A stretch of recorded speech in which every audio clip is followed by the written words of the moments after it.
أعوذ بالله من الشيطان الرجيم بسم الله الرحمن الرحيم والصلاة والسلام على رسول الله. déglu. mbokk yi asalaamu aleykum wa rahmatullah. Je vais démarrer mon allocution en français pour permettre à son Excellence Monsieur l'ambassadeur d'en saisir le sens, mais également délivrer le message de son Excellence Monsieur le Président de la République Bassirou Diomaye Diakhar Faye à l'ensemble de la communauté internationale. Je voudrais dire que nous n'avons pas été conviés à cette manifestation. La dernière fois, Monsieur l'ambassadeur de Palestine est passé à mon bureau. Nous avons échangé et je le taquinais en disant qu'une manifestation avait été organisée l'avant-veille et nous l'avons appris bien après la manifestation. Il s'en était désolé et m'avait promis de me mettre en rapport avec le comité d'organisation.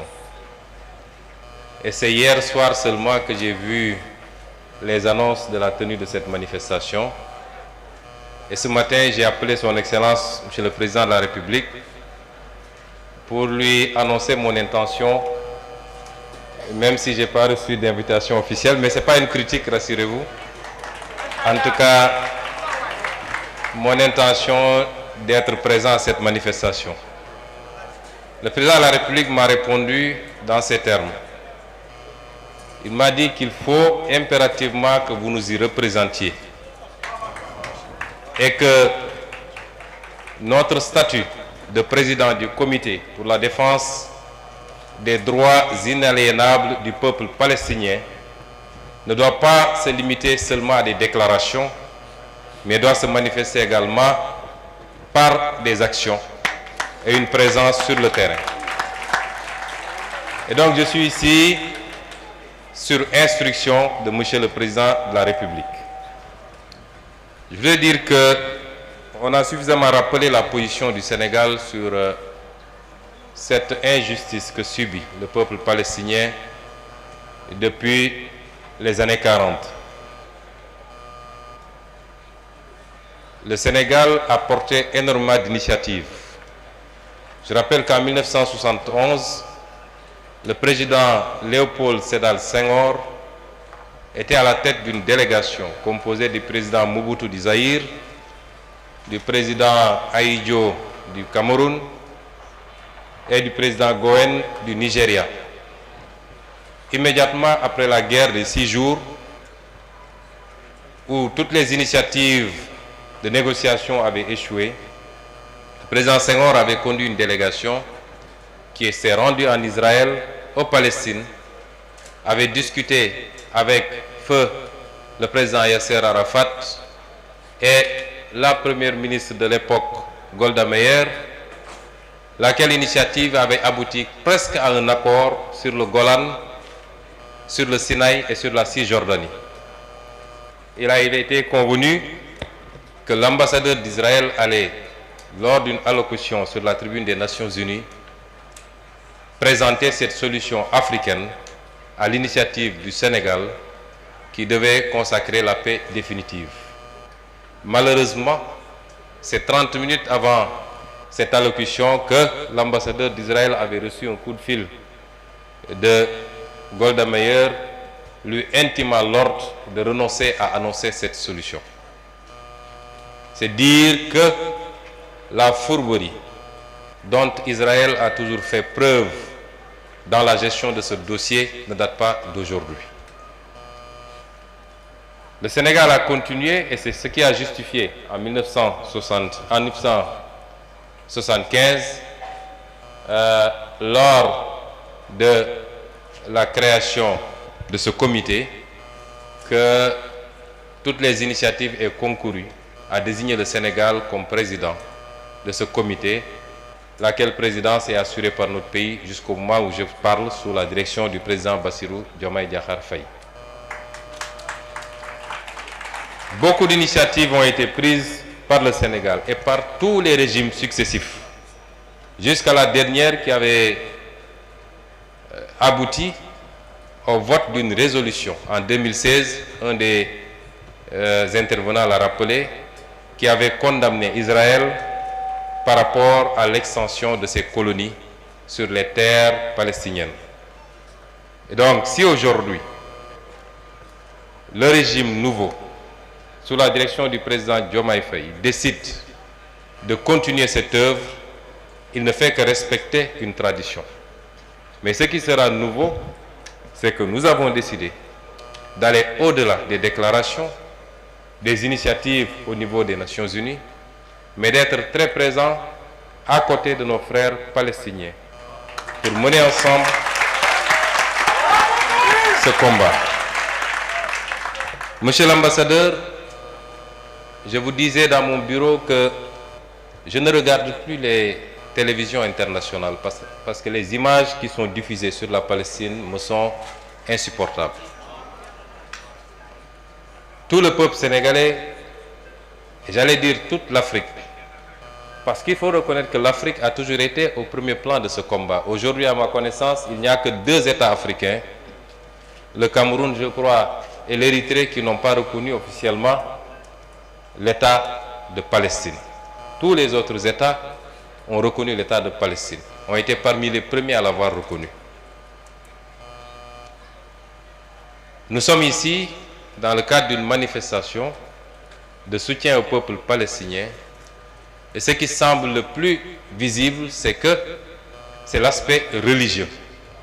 Cette religion que nous partageons avec la majorité du peuple palestinien. Je voulais dire simplement que pour combattre une injustice, de tous ceux qui participent à un combat contre l'injustice, les motivations peuvent être plurielles.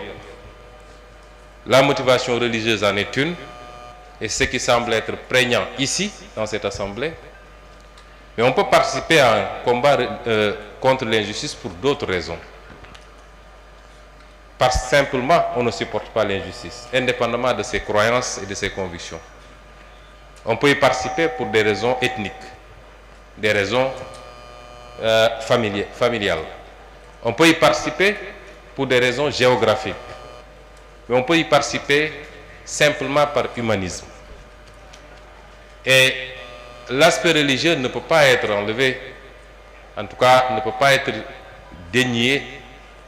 On ne peut pas dénier l'aspect religieux dans cette problématique qui se pose et qui se pose depuis très longtemps. Certains historiens voudraient l'enlever totalement. Mais le problème n'est pas seulement religieux. Il est éminemment également politique. Il est humain simplement. Et c'est pourquoi aujourd'hui, dans la stratégie, il nous faut penser à être le plus large possible. Le président Senghor, qui a pris toutes les initiatives que nous saluons, il n'était pas musulman. Il n'était pas tenu de le faire. Pourtant, il l'a fait. Et depuis que cette nouvelle crise a démarré, les actions les plus visibles, je parle des plus visibles, je ne sais pas ce que font les pays arabes, mais les actions les plus visibles ont été initiées par l'Afrique du Sud, qui compte 2% de musulmans. Les actions les plus visibles ont été initiées par les pays d'Amérique latine, allant jusqu'à rompre radicalement les relations diplomatiques et à considérer qu'il s'agissait de génocide et de crimes contre l'humanité. Là où beaucoup de pays considérés comme musulmans sont restés aphones. Et c'est pourquoi la dimension politique dans le combat que nous menons est extrêmement importante. J'irai même beaucoup plus loin, puisque il y a matière, certes quelquefois, à relativiser la dimension religieuse. Des personnes, des milliers de personnes de confession juive ont violemment manifesté contre l'extermination qui se passe actuellement en Palestine. Nous l'avons vu aux États-Unis, nous l'avons vu en France, et quelquefois même de temps en temps en Israël. Et donc il faut réunir tous ceux qui se disent non à cette injustice. La motivation des autorités israéliennes n'est pas forcément religieuse. Nous avons un Premier ministre dont le pouvoir aujourd'hui dépend de cette guerre. la survie politique dépend de cette guerre et qui est prêt à marcher sur des milliers de cadavres pour rester Premier ministre et pour ne pas faire face à la justice de son pays. C'est ça les motivations. Accompagné maintenant par des ultra-orthodoxes, entre guillemets, qui malheureusement ont conduit le monde et particulièrement la Palestine dans ce chaos que nous vivons. Mais ça interpelle également notre conscience à tous. Nous sommes dans un monde particulièrement hypocrite. Un monde de 2 poids, 2 mesures. Un monde où tous ceux qui nous chantent la démocratie et les droits de l'homme sont ceux aujourd'hui qui appuient Israël, qui l'arment, qui lui donnent les moyens d'envoyer des bombes sur des populations innocentes. Nous sommes dans un monde où les principes qu'on nous vend, qui sont décrétés à gauche et à droite, n'engagent que ceux qui y croient. Mais tout cela interpelle également enfin la conscience des musulmans que nous sommes, des Africains que nous sommes, des croyants que nous sommes, de comprendre que personne ne nous fera à notre place. Si on en est là, c'est lié à nos multiples divisions. Nous sommes incapables de parler d'une seule voix. Même si on nous laisse entre nous, nous sommes là à nous tirer dessus, à nous chamailler, partant de détails insignifiants. Je suis plus croyant que d'autres, j'ai la vérité infuse, les autres sont dans l'ignorance totale. Nous devons distinguer les aspects culturels des aspects politiques de la démarche qui doit être la nôtre pour créer des blocs qui nous permettent de nous défendre. Et je parle au double sens de croyants que nous sommes, quelle que soit notre croyance, et d'Africains que nous sommes. Regardez ce qui se passe aujourd'hui en Afrique. Les Africains sont sur les réseaux sociaux en train de se tirer dessus, sur des détails insignifiants, alors que nous sommes à tous les niveaux les derniers de ce monde.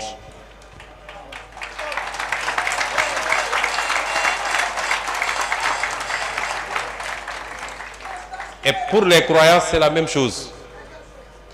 Et pourtant, pour les musulmans que nous sommes, le Coran nous avait déjà averti des conséquences de la division. Chacun peut avoir sa façon de voir, qu'on soit sunnite, chia ou je ne sais pas, à l'intérieur des sunnis, qu'on soit orthodoxe, soufi ou tout ce qu'on veut dire.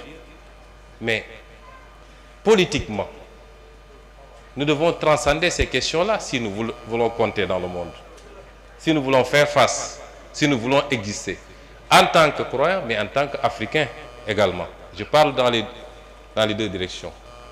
Et ce qui arrive aujourd'hui à la Palestine, qui arrive ailleurs, parce qu'ailleurs aussi, il y a des musulmans qui sont martyrisés. Comme il y a dans d'autres zones du monde des personnes qui sont martyrisées parce que simplement elles sont chrétiennes, qui sont attaquées par des bandes armées qui se disent musulmans, qui ne le sont absolument pas parce que le musulman ne se comporte pas comme ça. Mais si l'on veut faire face à toutes ces situations-là, il nous faut transcender nos petites différences. Le monde aujourd'hui fonctionne sur la base de la puissance et des blocs. Pourquoi le monde entier, le monde occidental entier, ne peut aujourd'hui, ne peut pas faire grand-chose face à Vladimir Poutine? Pourquoi? Parce qu'il y a la puissance.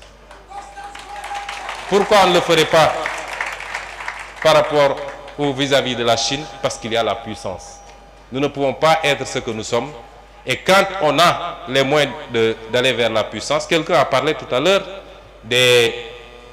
a fait la dichotomie entre les palais des pays musulmans et la rue. C'est peut-être vrai, mais il faut relativiser beaucoup de choses. La question qu'on se pose, c'est que les pays musulmans qui ont des moyens, est-ce qu'on ne les a pas trop habitués au luxe maintenant? De sorte que personne ne veut plus perdre ses avantages et personne ne veut plus prendre des risques. La vraie problématique se pose à ce niveau-là. Et c'est pourquoi je réitère toute notre douleur et notre peine face à cette situation que vivent nos frères palestiniens. Nous le dénonçons en tant que croyants, mais nous considérons qu'il faut avoir une approche très politique. Le pape François a dénoncé, a condamné. et a réclamé 2 États viables. D'autres convictions religieuses l'ont fait. Il faut aujourd'hui rassembler tous ceux qui dénoncent cette injustice, travailler à une solution politique qui est une solution d'isolement de l'État d'Israël. Isolement politique. Si la CPI a pu condamner pour crime contre l'humanité le Premier ministre israélien actuel, c'est parce que l'Afrique du Sud a fait ce que nous aurions dû faire tous pays musulmans pour obtenir ce résultat-là. Donc soyons inclusifs dans le combat, ratissons le plus large possible et je pense que nous pourrions atteindre le résultat tant souhaité, qui est d'arrêter cette barbarie humaine, validée, cautionnée par certains pays occidentaux, pas tous. Nous avons reçu, le président de la République et moi-même, le Premier ministre espagnol avant-hier. Le Premier ministre espagnol et son gouvernement ont fermement condamné, et beaucoup d'autres gouvernements. mbokk yi ma tënk ci kàllaama wolof wax rek ni dama fay teew ci turu son excellence le président de la République. tey ci suba bi ma xëyee dama ko ne gis na ñu ne dañuy organiser benn manifestation boo xam ne dañuy jàppale suñuy mbokk Palestine. ma ne ko nag boo ci amul boo ma ko terewul